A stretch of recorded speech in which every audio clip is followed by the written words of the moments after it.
מה זה לשבת פה ביחד עכשיו? מטורף. חלום שמתגשם. זה הניצחון, לא? זה הניצחון שלנו. אנחנו היינו שם חזקים, ואנחנו גם עכשיו חזקים. לא משנה מה קורה. כי בחרנו לחיות, בחרנו בחיים. אנחנו נחיה את החיים האלה כמו מטורפים. וואו, זה קודם כל, אתה לא מבין כמה זה מרגש אותי, מה שהוא אמר עכשיו, זה... זה לא היה אלון שהכרתי ב-27 לנובמבר. אני כל כך גאה בך, אתה מדהים, מה שאמרת עכשיו, אתה אף פעם לא יודע איך הם לוקחים את הדברים, וכמה זה מחלחל, ואתה רואה עכשיו כאילו, איך זה ישב אצלו. אנחנו באמת בוחרים בחיים, ואנשים נלחמים עבורנו בחוץ. ולכן, כשאני שומע ב8 לפברואר 25, ביום השחרור, על אשתי, על הבנות שלי, יומיים לפני כן על אחי יוסי, הכל יושב איפשהו. אתה מוכן. כן.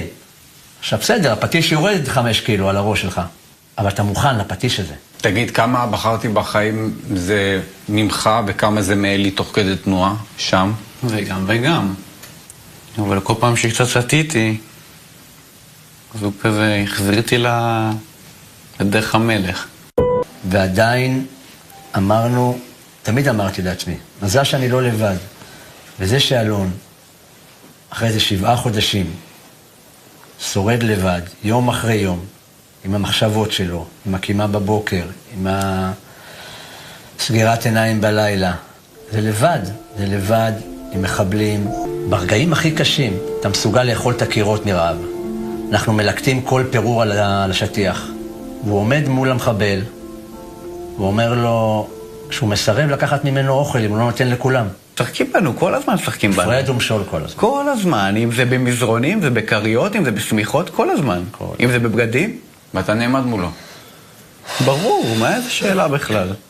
ב7 לאוקטובר אני עוזב 2 בנות.